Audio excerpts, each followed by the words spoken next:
Nice to see you, Manuel. I see. Uh, in this presentation, first of all, like I'm not good at speaking English. English. So at some point, I may have trouble saying some word. And if you did not understand me clearly, please just unmute yourself and let me know. Is that okay? Yes. Okay. Yes. Okay. Today I'm going to review one of the primary presentation about the organization. And the title of the presentation is Evil is Not the Result of an Organization.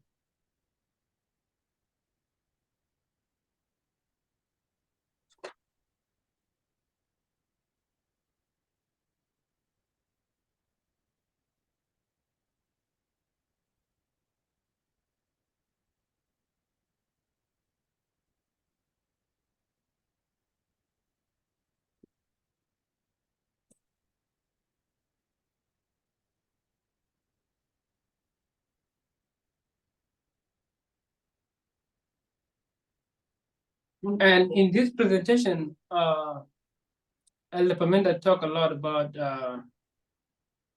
it tells us his story on how he came to the movement and how long he has been in the movement, which was really interesting to me. And by the way, before I forget, this week has been a history. The history was made when former President Donald Trump was convicted of all 34 counts in his Ashmani criminal trial in New York State. And as a movement, this time show us like the present moment that we are living in, and also show us the difference between us and the Nethinim and Levite, because we recognize the time we are living in. So that was what happened on Thursday, May 30th, and we should take that into account as we move forward. That was it. Back to presentation. First of all, I would like to ask anyone to at least explain what does what mean.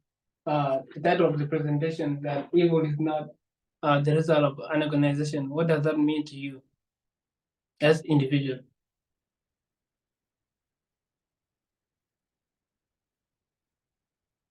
But it's for our benefit Okay. and for the progress of the message Okay. and avoiding the mistakes of the past.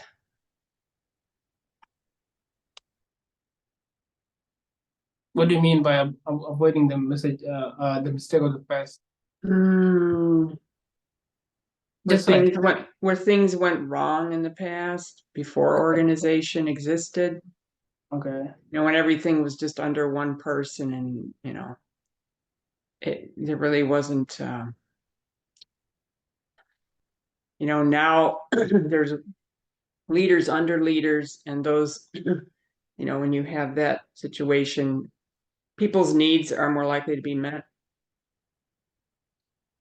Okay.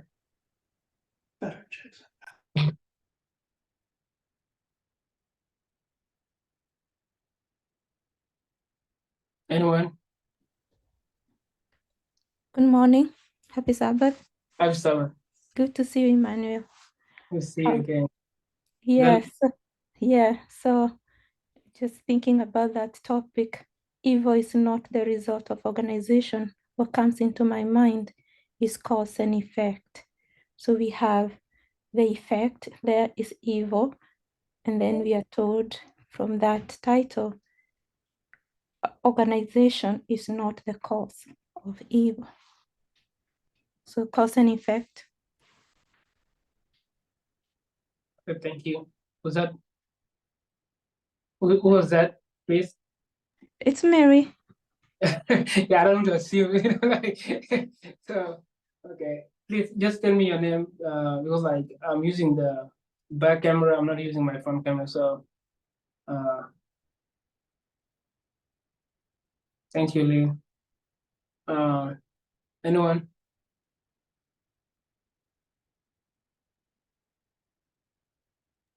And this is Isabel. One of statements from Ellen G. White says, order is one of the main principles of heaven. And I think when there's order, there's things are put in place, rules and systems. A group works better. So if in heaven there's order, I think we also should operate in order. So I see it as a benefit. Like that, like that. So this is my opinion. Like I haven't asked the commander why that the title, and based on all your answers, you have hit like what does it mean that evil is not the result of organization? To me personally, it's that organization has been there before even evil started. So as Lily put it, like cause and effect, evil is not the cause that there's an organization. Organization has been there before even evil started. So to me, that we there's a need for organization. It's not like something that how should I put it? That was not there, and then we like okay, now we need organization. It has to be there. Organization has to be there no matter what. And that's what I took from that presentation.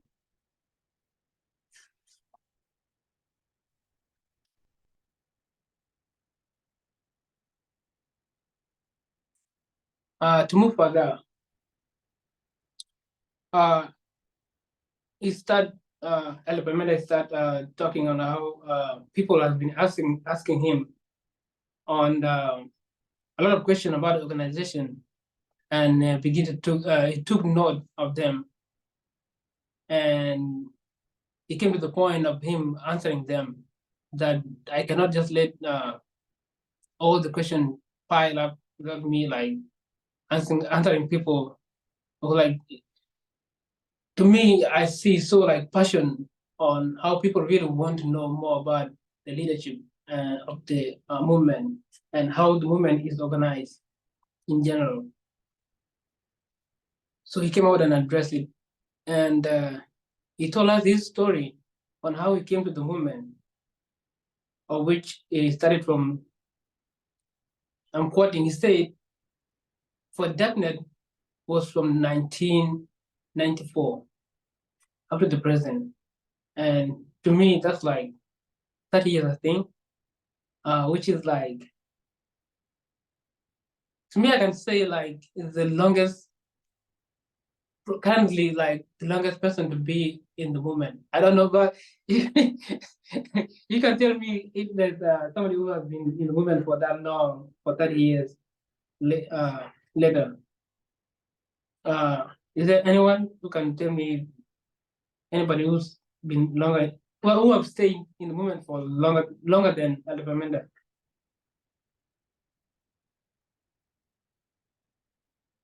I mean, like currently.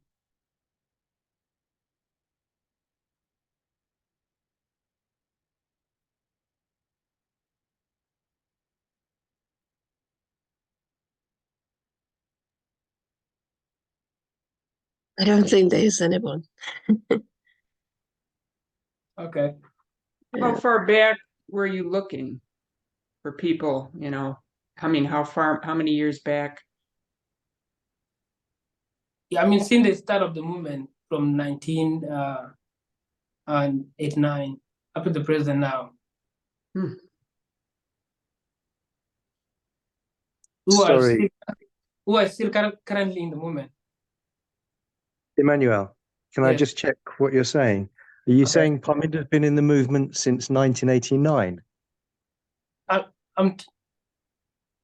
No, I'm saying, like, according to what he said, he pinned it down to 1994, of which I was like, that's from until now, it's like 30 years. Is there anybody that have stayed that long in the movement since the time he himself said that he has been in the movement? Oh, I know what he's talking about. Okay. Yeah. Okay.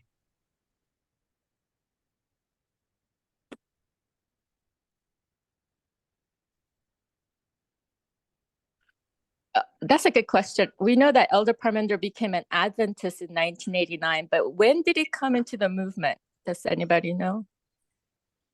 So I'll give you a bit of history on it. He was baptized into the Adventist Church in 1989, and then he went to a meeting. He was in the audience when Jeff spoke. So he had his first exposure to the message in 1994. And then is that all? That's all he said in that meeting, isn't it? In the video. Yes.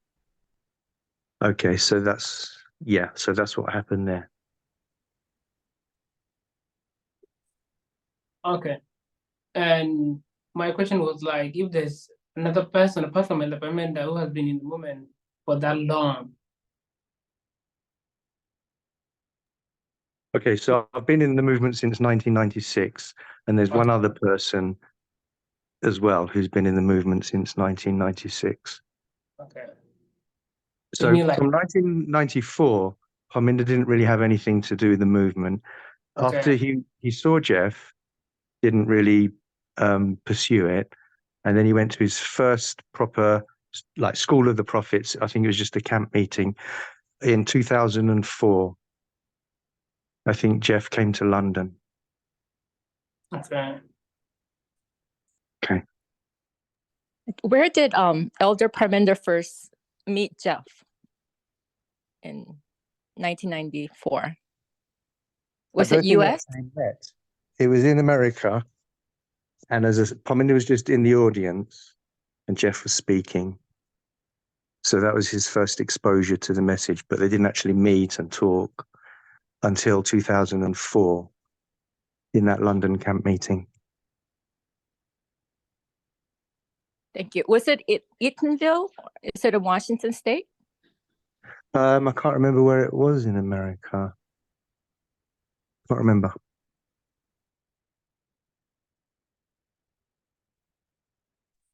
Okay. With that being said,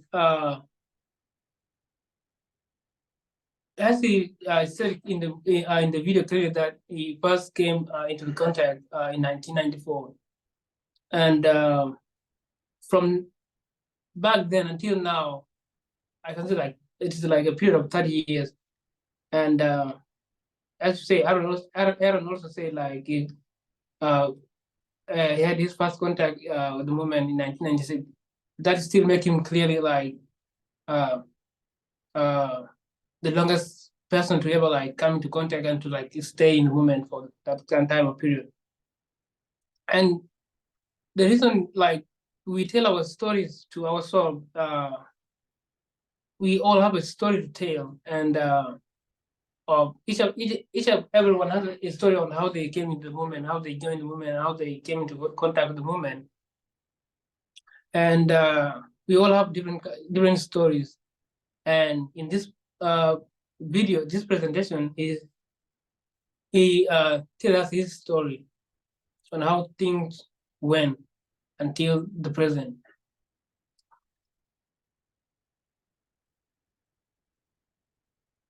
and some of the people he met along the way, and the like of Jamal Sankey, the part of the Jazz movement, the like of Mike Bruce, of which when I first saw the video, when you talk about those people, I do see like appreciation, like in him. Like these people were so powerful. These people brought something. These people made the whole movement become the way it is right now. Though they have left the movement, these people were really they made an impact in the movement. So, and the first time he became a teacher when he was invited to LGC in France to go and teach. And you see like the way he value all the people he met along, and how he started his journey of being a teacher in the movement until now becoming the leader of the movement is so interesting to me. That's what made me really try to review this presentation. Because like all along in our journey, we meet people and sometimes we forget them. And it is always important to remember how far we have come as a people to the present. And that one helps us a lot to see the future clearly as a movement. And also talking about organization, that the organization has always been there. Though the movement was not ready to organize itself until 2016. That's where organization start to become a central point of talk in the movement. And right now in 2024, we are still talking about organization because it is something that is not going to go away at any time, no matter what. Someone said before that God is a God of order. That's one of William Miller's rule, I think so. And order will always be there, no matter what, no matter where we go.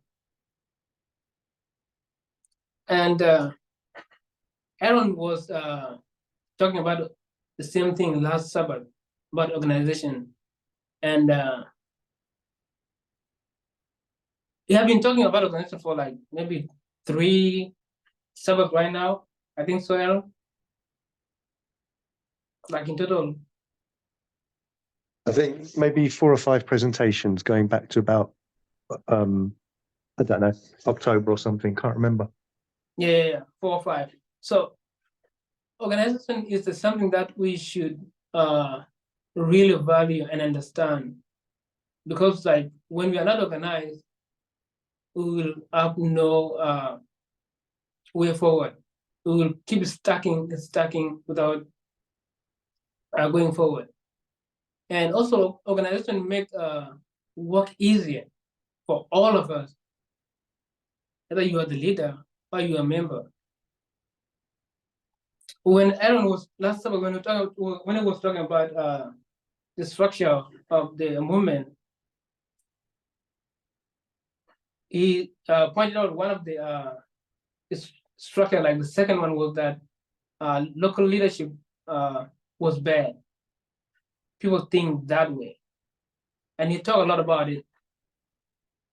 And to me, what fascinated me is like, I was trying to look clearly into it. We have general leadership of El Pamenda, El Tez, and then we have our own leadership in America as a continent, which is because we can call it local leadership. And then we have the members as the third group.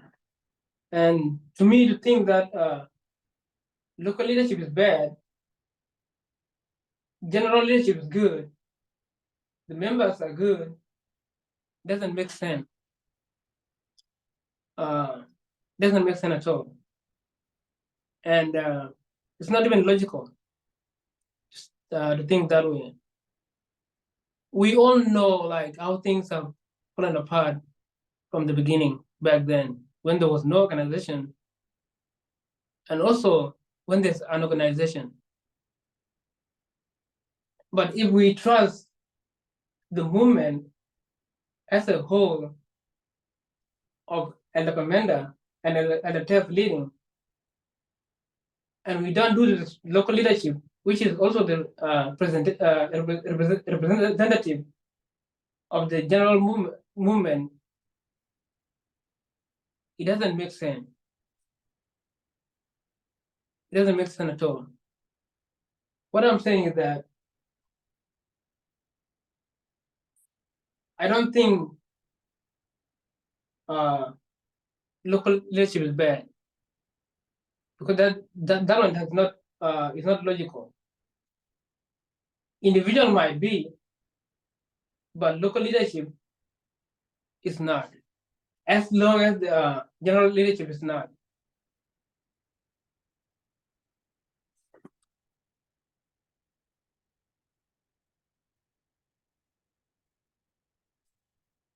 Anyone want to comment on that? Question?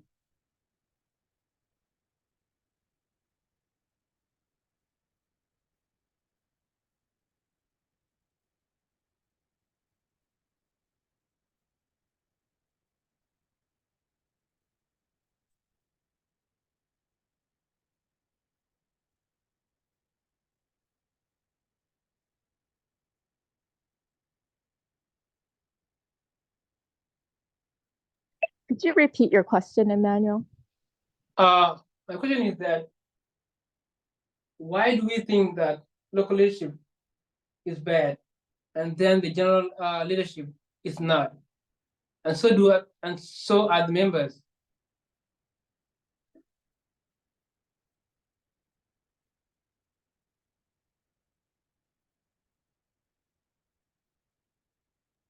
I don't think local leadership is bad. This was set up by the main leadership, so we can't say it's bad. You have to sort of watch what the main leadership goes by. Yeah. So If, do we have an example of what is good so we can compare that with what we are saying it's bad? If we have something to compare it with, then we can see where the local leadership is falling short, if that is the charge, or not falling short. So do we have like something to compare with? Are we comparing it, the local leadership, with the global leadership or continental?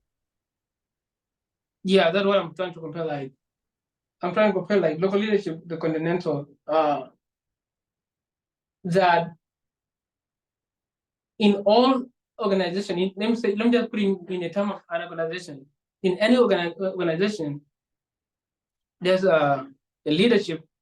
There's a leadership. There's the leader of the organization, and then like maybe the sub, maybe like the managers, and then the employees, something like that, or the members of the organization.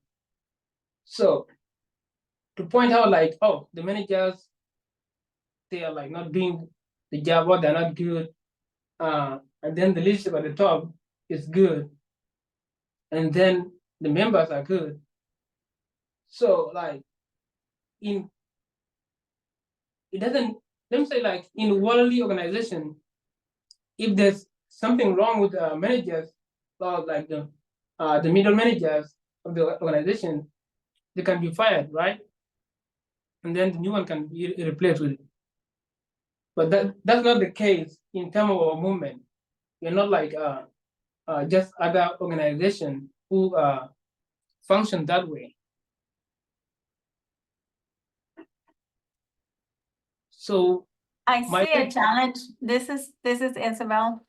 And, Okay. and I see the challenge of middle management, in organizations, middle management, if people in the middle are the ones who carry on the tasks, and for example, I lead a small team in a small business, and I'm kind of that person in the middle, and it's a very challenging spot to be in, because the people in the middle are in carry on the charge and moving on the goals of the organization, but also are the people that are tasked with the responsibility to hold on the guardrails, that we follow the policies and procedures, that we follow, that we have the mission statement, that we have the goals in front of us.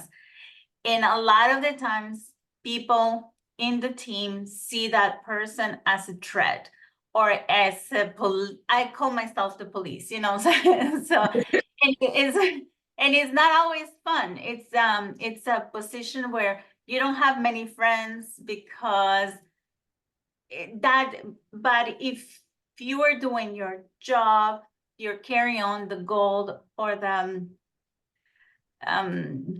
mission and vision of the organization, you need to be true to that, and kind of create a thick skin that, so not everybody's going to be happy when you're the one who are in charge of keeping guardrails, and it's part of the job, you know, but it's necessary. So it's very objective. Sometimes some people see it, oh, middle management is not doing a good job because it's not going their way or the other way. That's how, if I put it in business terms, I understand it better. And that's why I think I see the benefit and be objective about it.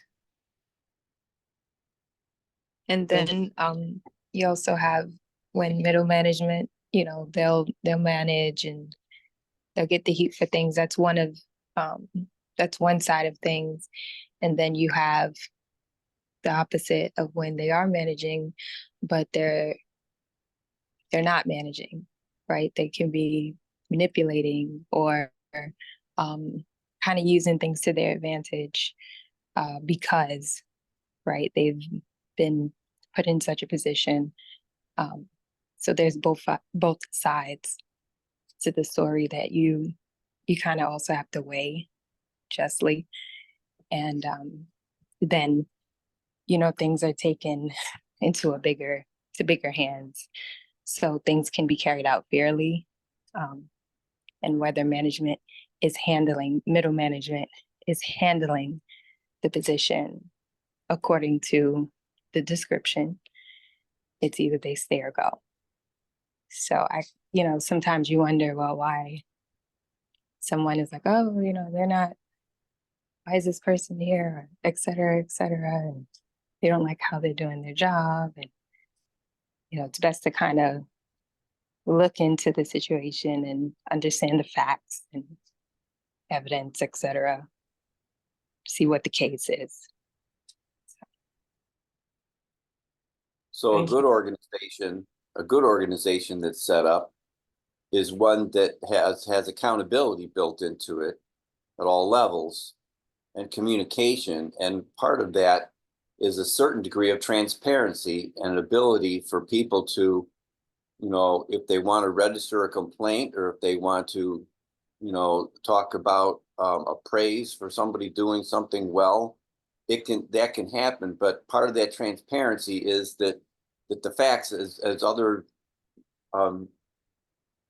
times that we've discussed organization, there's times when all the facts are gathered, but it's not always everyone's responsibility or need to know all of those facts. But you have to trust the leadership and know that you're working with each other. And so to me, it almost reminds me of a little bit by faith. God is never going to remove all doubt from anything. But as we learn, as the Holy Spirit teaches us, we learn that we can trust God no matter what, even if we don't completely understand things in the moment, because we know in the end, there isn't anything that's not going to be understood by everybody.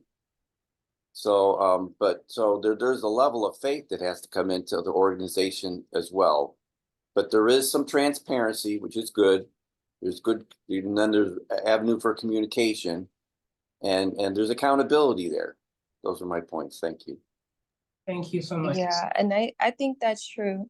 I do. I think that the way things are operating now, or that, you know, I would hope, considering the way things have been progressively changing within the movement, prior to before, that things would, I guess, become more transparent. And let me step back a bit, because I'm not going to say that there was not always transparency, because there was always transparency. But like, for example, when I remember when like Jeff and Parminder were kind of like, there was like this beginning of the first of one becoming the lesser light, the other becoming the greater light. It wasn't really received, you know, in the best way. You know, there were questions being asked, and it wasn't so transparent, you know, considering that around that time and the situation when it was coming out. And I kind of understood, like, well, it was a bit hard, right, to kind of figure out what exactly was going on. And I felt like maybe there was not so much transparency, because it was, you know, it was the beginning of everything, and, you know, we were progressively understanding what was going on, etc. But at the end of the day, what we knew was happening, and so it would have just been better to have that transparency from the very beginning. And so I kind of just, you know, when it comes to situations like this, and systems that are set up where people are just wanting to understand what's going on, to be heard, and to really just kind of move together as a movement, transparency is really big. And not to say, oh, you know, I know it can be a really serious thing, because it can cause a lot of, you know, either fighting, etc., whatever. But it's best, and you do have to have faith, you know, when it comes to organizational structure and etc. But yeah, I just wanted to suggest, you're talking about when Jeff was supposed to be becoming the lesser light, or stepping down, and Parminder coming up. And if you look at that time period, there was no organization. It was just Jeff or the highway.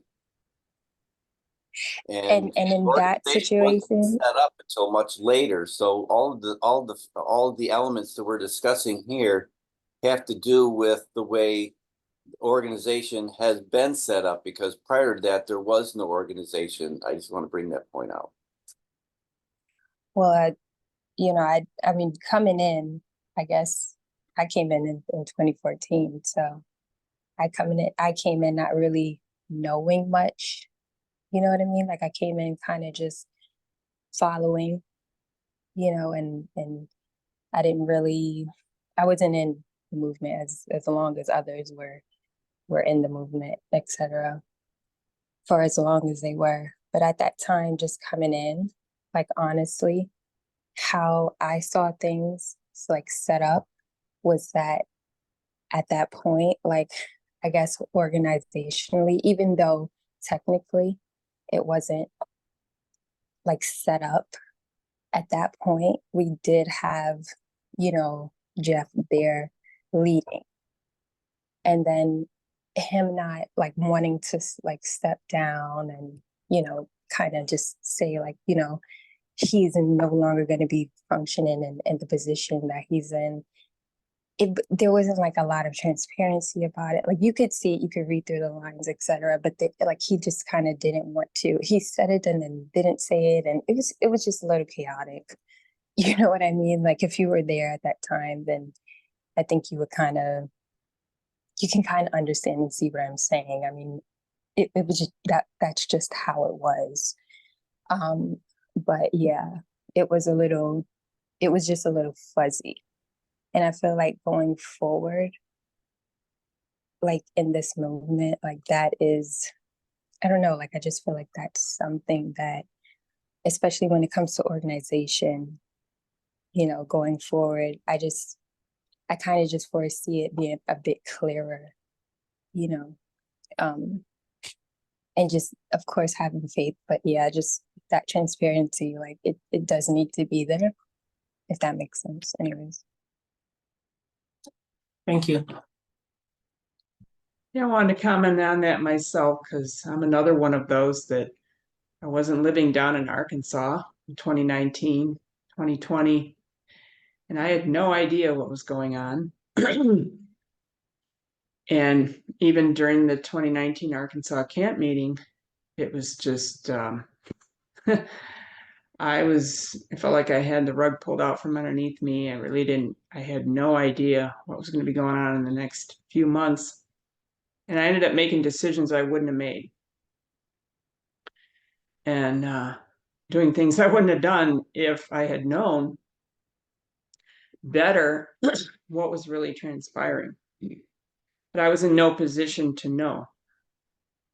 I don't know how many other people were in that, situation at that time.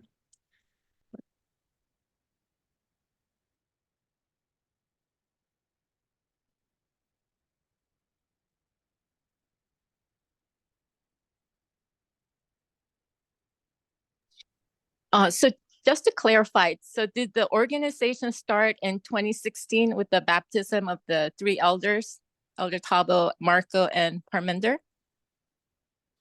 I'll say yes. That's what he said. That's what Elder Parminder said.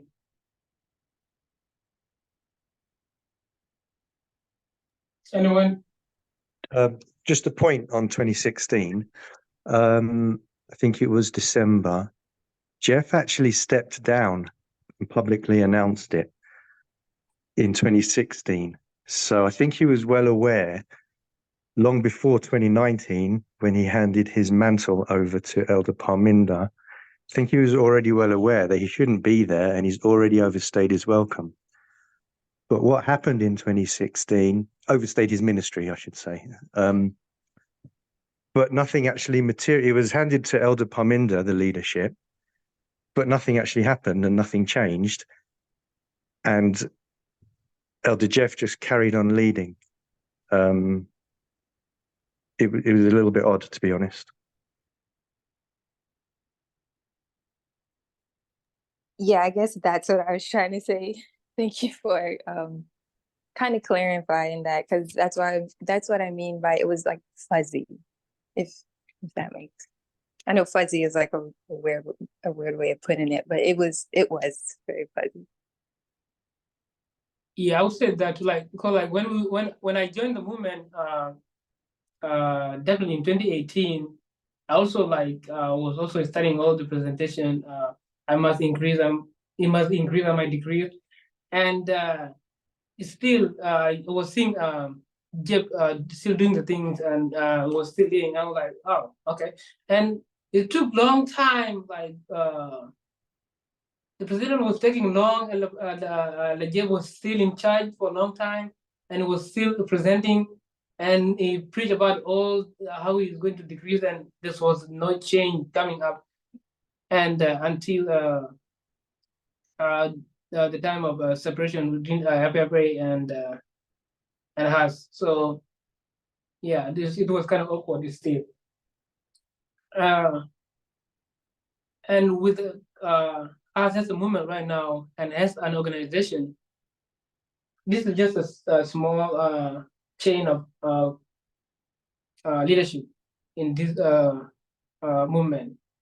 El Pamenda and the test, and then Kathy from US as a right now as our leader. Instead of is it? I don't know. I cannot pronounce his name. Chakwe. I cannot pronounce his name clearly. So can anyone help me, please? Sequester, okay. Kathy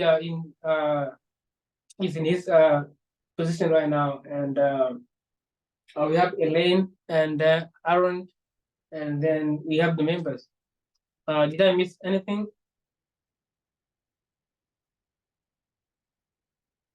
In terms of local leadership?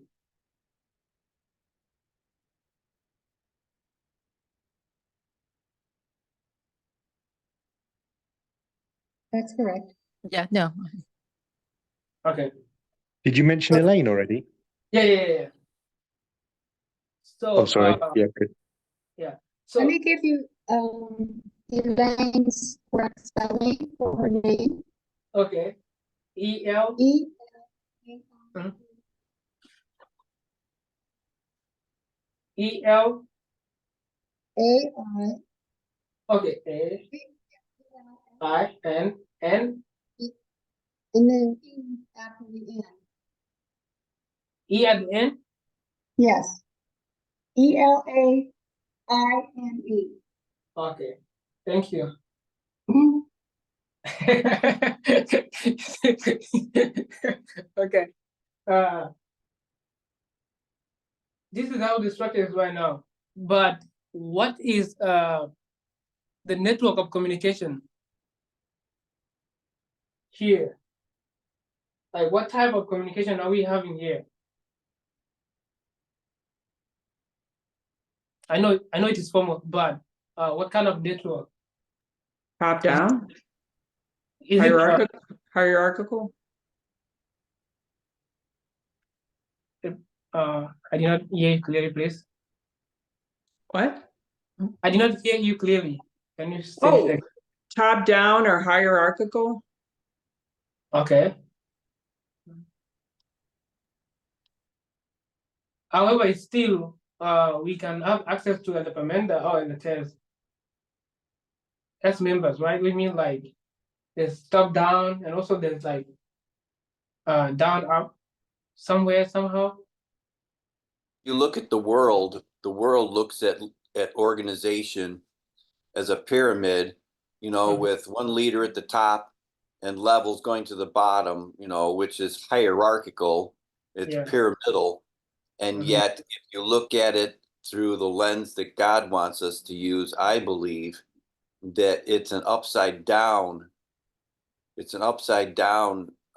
pyramid or triangle where if you look at the leadership, it's levels of servanthood to the body. And so I look at it that way, completely the other direction. So I don't know if everyone's understanding me, but Yeah. it should be the other way around, where the leadership is really in positions of greater levels of servanthood to everyone else in the movement. Okay. Anyone?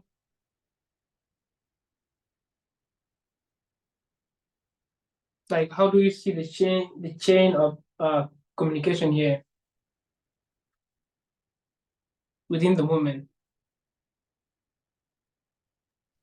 Well, in like for example, just thinking about it in a I guess in a professional setting, their leadership is there for a reason, and they have to be adhered to.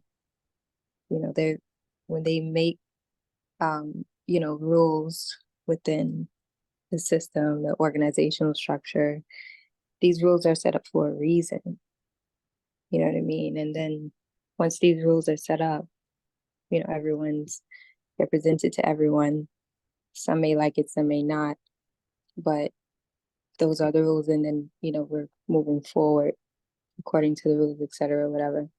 And sometimes rules change according to how we may have seen them, we may have understood them progressively as we all move forward. Some things may change. Some may like the new rules, some may not. We keep moving forward, and it's it's amazing how things just continue to change, you know, according to how things may have been set up at the first or whatever. But now we see that, you know, having, you know, leadership at an organizational structure, they're there for a reason. These rules are there for a reason, whatever. It may change, and it seems like, you know, as we go forward, certain rules change, but the principles, I should say, the principles, right, is what really, I guess it's what really is pushing us forward or keeping us standing on some kind of a foundation, of a firm foundation. But certain rules may change, and it kind of brings out, you know, the characteristics of the heart, etc. But, you know, we continuously keep moving forward, and certain rules and stuff may change, but leaders are there to put these things in place. They put people in place to keep those things in place, whether it be middle management, etc., going down the line. And yeah, there's like surveillance, etc., whatever.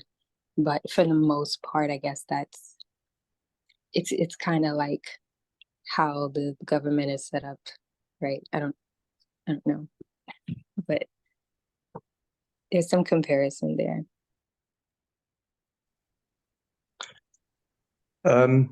Emmanuel, you had something in the chat. Did you want me to read it to you? Yeah. Definitely do that. Thank you. Okay, it's from Mary. She says, any functioning organization has missions and policies set up to achieve goals. Our movement is set up with equality mission. We are an organization that has equality in its foundation. We teach equality, we practice equality. Middle managers, the watchers, and between the people and the continental global leadership. Individual bias is usually the one that gets in the way of practicing true equality. The question is, who checks the checkers? How do we make sure individual bias in every level is mitigated, controlled, and addressed properly?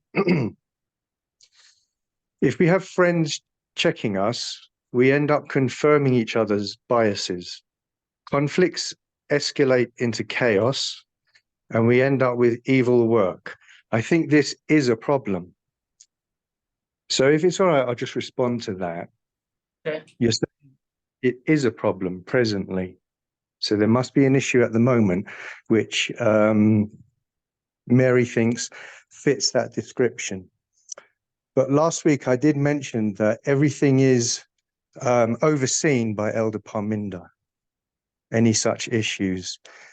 Often it's, we would consult with Elder Parminder on any such issue. So it's not like Kathy's investigating Aaron and that's the end of it. And Kathy and Aaron are friends. Also, I've said last week, Elder Parminder will bypass IPR and go straight to the people involved, not just the accuser, but anyone that's been affected by the abuse, and will gather all the evidence for himself. So when we talk about friends checking friends, we know already that works, because in our recent past, IPR has investigated one of their closest friends, much closer than I am to anyone in IPR. And there was no whitewash, there was no cover up. It was all transparent. And then we had a business meeting where we explained everything to all the members. So I think we've proven that it's not a case of friends investigating friends and therefore there's biases. I think we've proven that already. Okay, that's all. Thank you. And Thank you, Aaron. I was saying that because I look at the structure layout and I see how beautifully it is structured. The flow of information, top down, bottom up, and sideways. I don't see any conflict there. So and then I look at the title of the topic, evil is not in the organization, evil is not the result of organization. So if the evil is not produced by the layout or the organizational work, then we cannot stop looking there because we know there is evil.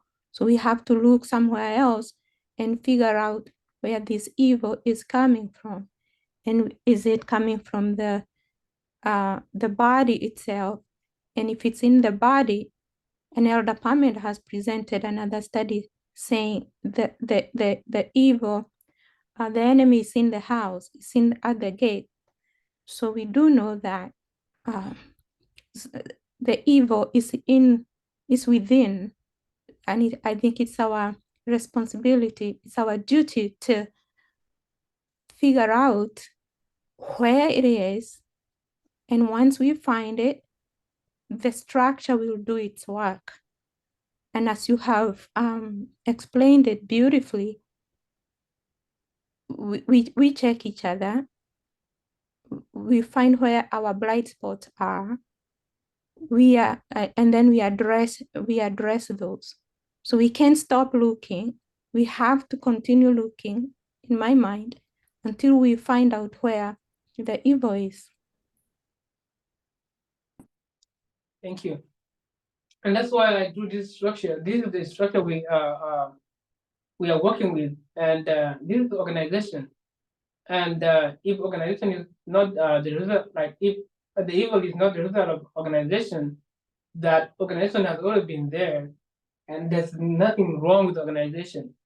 And the way we have structured the organization, the way we the flow of messages and the flow of communication is perfect. Like I would say, like perfect the way it is, and a member can bypass the local leadership and go direct to the members. And also the members, sometimes they can bypass local leadership. And if there's something that they don't understand, and they think, because we have a methodology, of which methodology is our guide. Like all of us, the whole organization is being guided by methodology. The members have the right understanding of members have the right understanding of methodology, and so do the local leadership, and so is the continental leadership. So we both understand what is guiding us. So, and the methodology we are using is the correct methodology. That means if anything happened within organization, any of us members, the local leadership, the continental leadership, can use methodology to sort that one out. And with the current flow of information we have right now, I think we are in a good position. As you said, that doesn't mean that we, the leadership, the organization is doesn't have evil. The evil can still be there, or the evil may resolve, may come out. So this flow of communication I see here between members to the continental, from members to the local leadership to the continental leadership, and also back over to the members. I think this is healthy, and I think it is called all channel network.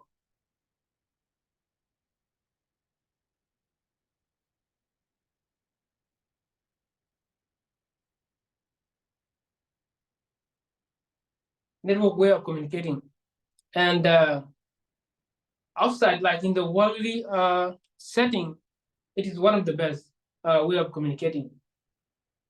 And I also want to ask all of us, like, why are we having MB media broadcast?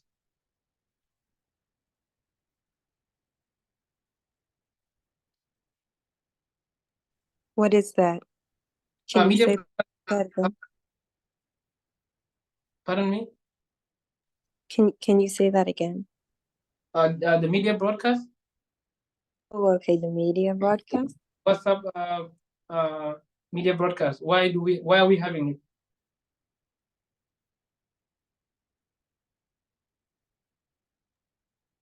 I think it's so that the leadership can give the body of members the most relevant bits of news that's prophetically significant so that we can not be as distracted by the rest of the noise of news. Okay. Anyone?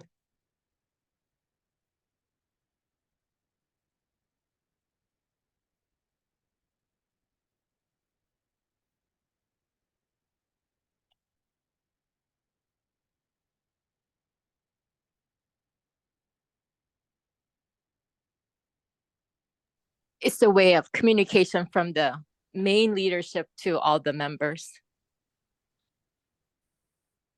Okay. And Troy wrote in the chat. Okay. Can anyone read that chat, please?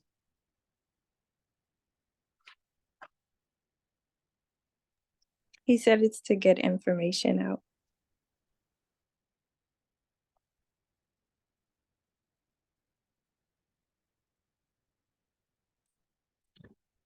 To get information out. And also to me, it shows the way we are organized.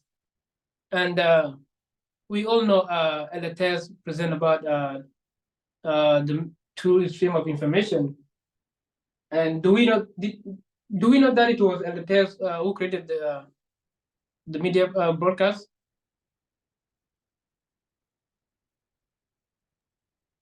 Jeff did, sorry, Emmanuel, this is Alyssa. Jeff created it in 2018 in December, I think, or so, November maybe. The one we have right now, it was created by LTS in May 20th, 2020. Yeah. Jeff did Bible study for him, not That's media. right. I had it confused. Yep. Okay. So it was created by LTS, and based on the studies she did on the stream of information, we have a lot where we can get information. Washington Post, CNN, MSNBC, NBC, all of these. Also, to make it efficient and accurately, we have our own way of consuming information. That also shows us how leadership is also organized. Because like we cannot have all anyone, either a member or a local leadership, or just like bring any random information from nowhere and just like, okay, feed everyone with it. That one will show that there's no a clear organization. There's no structure. So this one also shows that we have an organization and we have a way of communicating. And a lot of the time, Elevamela, when he's posting any article, he will tell everybody, hey, go and do your diligent research on that. Because he knows whatever he's posting there, somehow we have seen it somewhere. And it is upon us to go and make our own decision whether it is convince ourselves whether it is the right information we should get or not. But him putting there is just showing the way of how we are an organization. It's not like him restricting everybody from sharing whatever we want to share. We find outside there, and it's just a way of showing that organization works better than just being unorganized. So, does anyone have and also, it wasn't him who created it, was LTS. And he's, right now, LTS is not working, and he's the one working on everything. He's the one doing all the research right now for us, and we should appreciate that. And also, we should appreciate all the platform we are using, the YouTube, WhatsApp. We know like Mark Zuckerberg have a bad reputation of with using personal data for profit. However, that's not our thing. We need to appreciate what we have at the moment, and by getting information from one place, it also helps us from like just doing a lot of research on topic that we don't understand. They make it work easier for us also. Like when you see the article, okay, then you go outside the MP and go and do your own research. They help us a lot on some of the things that we should be focusing on. We are women of radical feminists, and being a radical feminist is like being a movement within a movement. We know we have a feminist movement already existing, and we are like a movement within a feminist movement, of which we are like the extreme version of the feminism.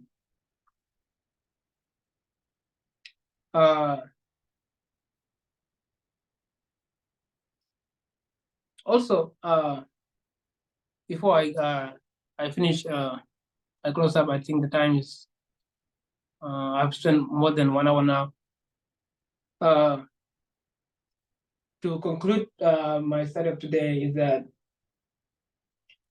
I talk about organization. That organization has always been there, and it will be there forever. There's no way that we will never have a movement, the way that we have a movement without organization. And having a good structure within organization is the best thing, and will make us move forward in our journey. And also, we need to respect all the channel we get our information from. We need to have a clear, I call it like a clear mindset of decoding, some people call it sifting information. And we are grateful that we have MB that feed us with the information, and also help us to do less research than we should have been doing. We should appreciate that. And also the last one, as we know, we are radical feminists, and since the time the test came with the message, we clearly never understood what she was talking about. I mean, if we know these are the things we live in this society, we were like really ignorant of our present situation until she came with the message of Midnight Cry that checked all of us that, hey, let us not look forward for what is up in the future while ignoring our own surrounding. These are the things we should, if we need to understand the future, these are the things we should understand, the current situation we are in. All this gender inequality happening in society, we were too much ignorant of it, but now we are aware of it, which is really fantastic. And that's what make the message of Midnight Cry very important in our life. And I'll just say, as we move forward from now, we need to really understand clearly the message of Midnight Cry, because like there's no another message that's going to come apart from what we have. I would like to close with that remark. Anyone with comment or question? I think there's some of the message, but I do think that we will continue to understand and learn what radical feminism is, and it may, I guess we'll be understanding it much more in a broader sense, or how God would want us to understand it.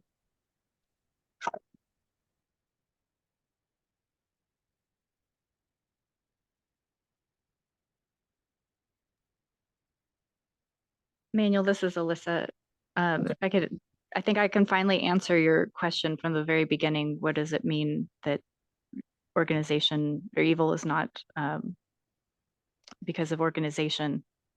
And I keep going back to 1863 when organization was debated whether it was the right thing to do or not. And in our line of priests, that equates to 2021. And there was, so in Elder Perminder's presentation, there's a lot of points that he's making about different shakings over the course of the organizational time frame. And I can't help but see all the people that were leaving, that had left after 2019, but were still leaving during 2021. And a lot of them were leaving because, some of them that I spoke with, they were seeing prophecy wrong. They were seeing that being called out of the church was the necessary thing to do at the time. And I see them being connected, of seeing the organization as, so to speak, evil, of creating problems. But I don't think that's the right way of seeing it. Otherwise I would have left. But I don't know, I just see more and more safety in the organization, in the fellowship with one another, so that we can understand how God is leading us and how we're to proceed. Thanks. Thank you, Alyssa. So just along that point, Alyssa, so organization is not evil, but what is evil is that now there's no shaking out of people that are, that are not with the message, but so physically they're still in the message, but spiritually, they're gone, right? So we have people that just remain, but are not in congruence with the message. So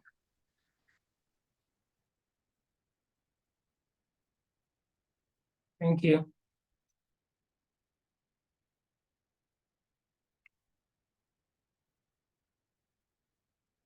Okay. I think my time is up for like 20 minutes, and I want to leave all of us with this question. As a radical movement and an organization, like, what is our target audience? Like, who are the audience of this message?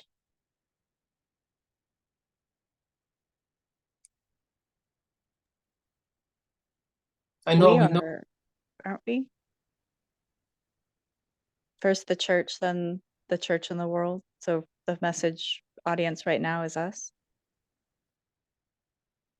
We can be the audience while we have the message.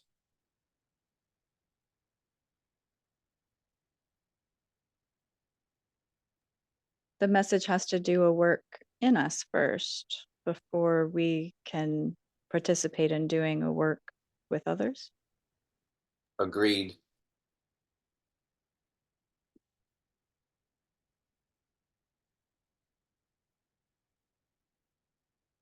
Okay. I will leave that first thing about. And my opinion is that this message, as we learned, we are not the audience. We are not the target audience for the message of equality. And the target audience are the Nethinim for this message. And also, like, logically in the world, as a teacher, when you're going to teach a student, you need to understand what you're teaching before you teach the student. Does that make sense? Yeah, I'm following. Okay, so we need to understand it clearly.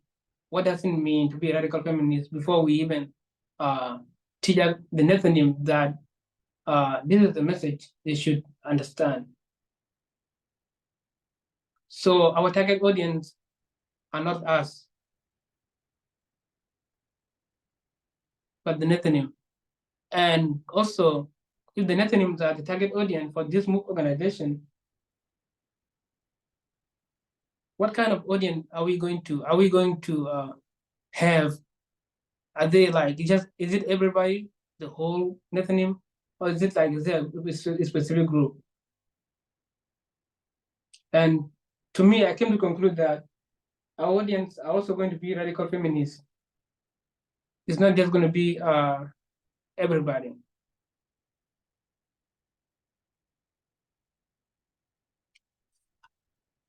And anyone have a question or a comment on that? Message in the movement that we have to share of radical feminism is going to resonate with those Nethinims who are going to then join us at some level, because we're not going to go out there and change people's minds. The Holy Spirit is already working on the hearts, and things are happening. It's just the way that the harvest is going to take place, that those who understand the message are going to be drawn to the movement and are going to resonate with the truth of complete equality and radical feminism. Okay. Emmanuel, Yes. this is Kathy. Okay. I just Hi. want to make a comment about the meeting in December 30th, 2023, in France. Okay. So the title of the first study was "Evil is not the result of organization." Yeah. And then the title of the second presentation, "Let us not tear down what God has built." Yes. That's true. So I said there's some context here as to what Elder Parmender's goal was, and he was addressing at that time a lot of issues in the French ministry, but it's also globally. Yeah. As far as democracy and things like that, how do you choose leaders and all this, wanting to understand and maybe seeing things differently. But I just find it really important to notice those two titles in those studies. No, Thank you. Yeah, it was, I mean, he brought out the French ministry as an example. And that's how I saw that, like, we also like French ministry, it can also apply to all of us too. So him tackling the French ministry as to talk about as an example, that's why I went and organization is all about a group. So then I was like, okay, it's the same thing, him talking about French ministry, and then also me talking about like the specific US leadership. So I see it as him like just showing us an example of how it is and how it should be around the world. So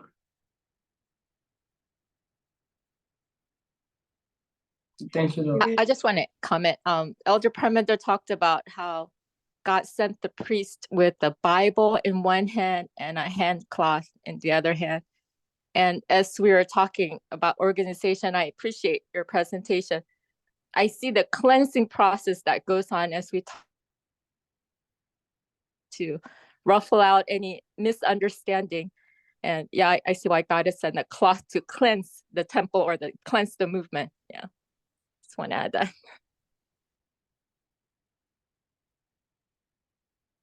Yeah, for us as a movement, as an organization, we need to first organize ourselves to go out there. And as I was saying before, I think Elder Pamela talked about Levite and Nethanim at some point in other videos, not like this presentation.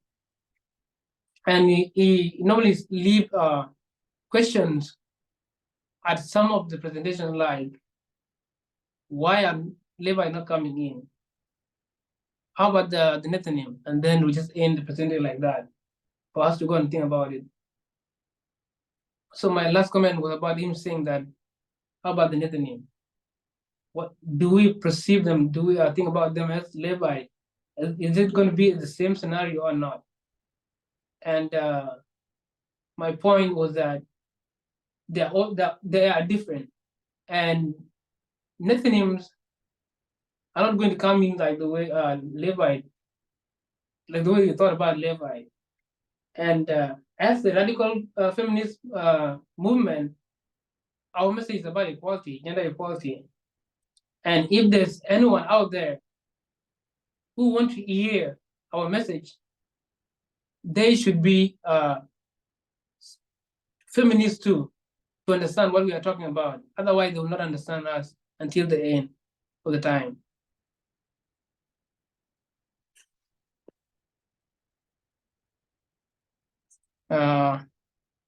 Any thought on that? I would like to close with the prayers.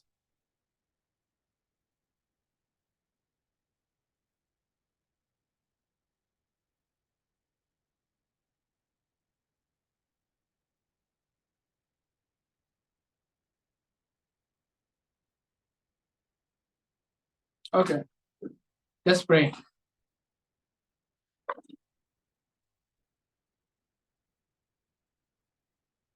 Lord, thank you for this blessed Sabbath as we gathered virtually online.